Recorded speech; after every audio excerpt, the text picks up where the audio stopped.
अस्सलाम वालेकुम। Today's my topic about paralysis यानी कि फालिज। एक सेहतमंद इंसान को फालिज क्यों होता है, किस वजह से फालिज होता है और फालिज का मतलब क्या है और फालिज होने की वजूहात, फालिज होने की जो अलामतें क्या हैं, और फालिज का मैं आपको ट्रीटमेंट बताऊंगा और फालिज का आपको मैं इंडिकेशन बताऊंगा कि फालिज एक सेहतमंद इंसान को या फिर बच्चे को क्यों होता है, किस वजह से होता है। तो बराए मेहरबानी फालिज के बारे में समझने के लिए आप मेरे इस वीडियो को आखिर तक देखें और आज़म मेडिकल यूट्यूब चैनल को सब्सक्राइब करें, क्योंकि मैं हर रोज़ नए मेडिसिन के बारे में, हर रोज़ नए डायग्नोसिस के बारे में, हर रोज़ नए इन्फॉर्मेशन के बारे में आपके लिए वीडियोज़ अपलोड करता हूं, ताकि आप सीखें और दूसरों को इल्म पहुंचाएं। और मेरे इस वीडियो को आप ज़्यादा से ज़्यादा शेयर करें। शेयर करने से आपके दोस्तों को भी इल्म की इजाफ़ी हो जाएगी। हो सकता है आपके दोस्त जो है मेडिकल फील्ड में हैं या मेडिकल स्टूडेंट हैं, तो आपके शेयर करते हुए मेरे इस वीडियो को आपके दोस्त भी देखेंगे, उनको इल्म की इजाफ़ी हो जाएगी। तो फालिज दरअसल 3 स्टेप के हो जाते हैं, 3 पार्ट्स के हो जाते हैं। नंबर 1 साल से लेकर 9 साल की उम्र तक बच्चे को पैरालिसिस यानी कि फालिज हो जाता है। और नंबर 2 12 साल से लेकर 25 साल के दरमियान में बच्चों को हो जाता है। और नंबर 3 30 साल से लेकर ता हयात तक साल की उम्र वाले मर्द हजरात या फिर औरतों को हो जाता है, बूढ़े हजरातों को हो जाते हैं। ये 3 पार्ट्स थे। तो सबसे पहले आप ये जान लें, नंबर 1 यानी कि बच्चों को, यानी कि 1 साल से लेकर 9 साल की उम्र तक के बच्चों को पैरालिसिस फालिज क्यों हो जाता है। वो ये है कि बच्चों को पोलियो के वैक्सीनेशन आप लोग नहीं लगवाते हो, इसलिए बच्चों को पैरालिसिस हो जाते हैं, जिसको पोलियो कहते हैं। और पोलियो के कतरे नहीं पिलाते हैं, जिसकी वजह से आपके बच्चों को पोलियो लग सकता है। और पोलियो के कतरे और पोलियो की वैक्सीनेशन नहीं लगवाने से आपके बच्चों को पैरालिसिस हो सकता है। नंबर 2 ये है कि प्रोटीन्स की कमी की वजह से, यानी कि जनरल कमज़ोरी, जिस्मानी कमज़ोरी, और बच्चा कमज़ोर होने के साथ साथ बच्चों की खून की कमी हो जाती है, प्रोटीन्स की कमी हो जाती है, कैल्शियम और विटामिन डी की कमी हो जाती है, जिसकी वजह से बच्चों को पैरालिसिस हो जाता है। बच्चों की हड्डियां सूख जाते हैं और बच्चों को आँख में कमज़ोरी हो जाती है, आँखें टेढ़े रहते हैं, या फिर कान पीठ बाद औक़ात कम सुनाई देता है, और हाथ का एक साइड का बच्चों का पैरालिसिस हो जाता है। वो प्रोटीन्स की कमी की वजह से, जिस्मानी कमज़ोरी, विटामिन और कैल्शियम की कमी की वजह से बच्चों को हो जाता है। और उसके बाद जो है नंबर 4 थैलेसीमिया या दिल की अमराज यानी कि दिल की बीमारियों की वजह से बच्चों को पैरालिसिस बाज़ कम पेश हो जाते हैं। और उसके बाद जो है दरमियाने वाले बच्चों, यानी कि जिसकी उम्र 12 साल से लेकर 25 साल की उम्र तक के बच्चों को इसलिए होता है, उनको भी पैदाइशी पोलियो के कतरे नहीं पिलाया जाता है और पोलियो के वैक्सीनेशन नहीं लगवाए जाते हैं, जिसकी वजह से तो फिर बच्चा बढ़ने की उम्र के साथ साथ बच्चों को पोलियो हो सकता है। पोलियो की बीमारी भी एक किस्म का पैरालिसिस है, एक किस्म का फालिज है। और उसके बाद जो है फिर 25 साल से लेकर, यानी कि 12 साल से लेकर 25 साल की उम्र के बच्चे शैतानियाँ करते रहते हैं, घूमते रहते हैं, और वो खेल कूद में, क्रिकेट्स में जो है पबजी गेम में लगे रहते हैं, और उनका खाना रख के ठंडा हो जाते हैं, और खाने का एक टाइम हो जाता है। उस टाइम बच्चों को भूख लग जाती है। बच्चे अपने गेमों में, अपने क्रिकेटों में, अपने पबजी के गेमों में लगे रहते हैं, और जिसकी वजह से बच्चे बहुत कम खाना खाते हैं, और खेल कूद की वजह से बच्चों का टाइम ज़ाया हो जाता है, और वो कम खा पीते हैं, जिसकी वजह से प्रोटीन्स की कमी हो जाती है। और प्रोटीन्स की कमी, जिस्मानी कमज़ोरी की वजह से बच्चों को पैरालिसिस हो सकते हैं, और बच्चों का हड्डियां कमज़ोर रह सकते हैं, और बच्चों के जोड़ों और हड्डियों में कमज़ोरी के साथ साथ फिर वो जोड़ें और वो हड्डियां काम नहीं कर पाते हैं, और वो अंदर से वेन्स ब्लॉकेज हो जाते हैं। खुश्की की वजह से, पूरे जिस्म में कमज़ोरी की वजह से अंदर नर्वस सिस्टम कमज़ोर हो जाती है, जिसकी वजह से बच्चों को पैरालिसिस हो सकता है।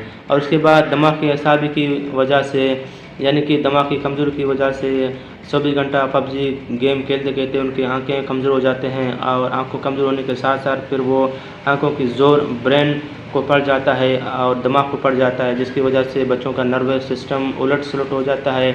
और बच्चों का जो है, जब नर्वस सिस्टम उलट सुलट होगा तो फिर आप पूरे बॉडीज़ का सिस्टम भी उलट सुलट रहेगा, और इसकी वजह से बच्चों को पैरालिसिस हो सकता है, और बच्चों को जो है बहुत सारी बीमारियां आ सकते हैं दिमागी असाबी की वजह से। और इसके बाद जो है बीपी हाई की वजह से और बीपी लो होने की वजह से भी इसी तरह बाज़ औक़ात पैरालिसिस हो सकता है। और कैल्शियम विटामिन डी की कमी की वजह से और हादसे में खून ज़ाया होने के बाद खुराक की कमी हो जाती है, प्रोटीन्स की कमी हो जाती है, तो भी बच्चों को पैरालिसिस हो सकता है। और दिल की अमराज़ों की वजह से भी बच्चों को पैरालिसिस हो सकता है। और उसके बाद जो है बड़े बंदों को, जिनका उम्र जो है 30-40 साल से लेकर ताहयात तक के बूढ़े हजरातों को जो है बीपी हाई होने की वजह से, बहुत सारे मरीज़ों को बीपी हाई होने की वजह से और दिल की अमराज़ों की वजह से पैरालिसिस हो जाते हैं। और कोलेस्ट्रॉल, यूरिक एसिड, बुढ़ापे में यूरिक एसिड और कोलेस्ट्रॉल हाई होने की वजह से दिल के शरेयान बंद हो जाते हैं और दिल के फंक्शन आउट हो जाते हैं और दिल अच्छी तरह पंपिंग नहीं कर पाती है। यूरिक एसिड बढ़ने की वजह से और हाई कोलेस्ट्रॉल बढ़ने की वजह से, यानी कि खून के अंदर चर्बी का लेवल बढ़ने की वजह से फिर खून अंदर से क्लाइड हो जाता है और खून अंदर से चिकनाहट हो जाती है। और खून की रवानिंग पतला होने की वजह से, जब खून पतला हो तो खून अच्छी तरह रगों में चलेगा। अगर खून के अंदर कोलेस्ट्रॉल हो तो वो बर्फ़ की तरह और ठंडे पानी की तरह और बर्फ़ की तरह जम जाएगा, जिसकी वजह से दिल के बहुत सारे अमराज आ जाएंगे। और ठीक इसी तरह फिर जो है ना दिल के साइज़ बढ़ जाता है। और हाई शुगर की वजह से भी दिल के फंक्शन आउट हो जाते हैं और ठीक दिल की फंक्शन आउट होते ही फिर पैरालिसिस फालिज होने का ख़दशा ज़्यादा है। और पैरालिसिस होता ही दिल से है, यानी कि फालिज दिल से शुरू होता है। और इसके बाद जो है बुढ़ापे में आयरन्स की कमी की वजह से, प्रोटीन्स की कमी की वजह से और आयरन्स, कैल्शियम, विटामिन डी की कमी की वजह से जिस्मानी कमज़ोरियाँ हो जाती हैं, जिसकी वजह से पूरे जिस्म के साइड्स काम करना छोड़ जाता है। और इसके बाद गुर्दे फैल होने की वजह से भी पैरालिसिस हो सकते हैं। और अगर आपको ऐसा कोई प्रॉब्लम्स हो तो आप अपने फैमिली डॉक्टर से मशवरा करें। अभी मैं आपको ट्रीटमेंट बताऊंगा कि फालिज का ट्रीटमेंट क्या है। तो छोटे बच्चों में अगर फालिज हो तो आप उसे जो है आयरन्स के सिरपें, कैल्शियम और विटामिन डी के सिरपें पिलाएं, एक चमचा सुबह शाम। और उसको फल फ्रूट, खुश्क मेवे, दूध की कसरत ज़्यादा पिलाएं और उबले हुए अंडे आप दे सकते हैं। और इसके बाद जो है 12 साल से लेकर जो है 30-35 साल की उम्र के बच्चों को अगर पैरालिसिस हो तो आप उन्हें दूध की कसरत ज़्यादा पिलाएं और उबले हुए अंडे भी दे सकते हैं। और आप उसको जो है मेथी कोबाल के इंजेक्शन 15 दिन तक डेली एक बार लगा सकते हैं। अगर बीपी हाई हो तो बीपी लो होने के ट्रीटमेंट भी आप दे सकते हो। और न्यूरोबियन का टीका भी आप रोज़ाना एक लगा सकते हो।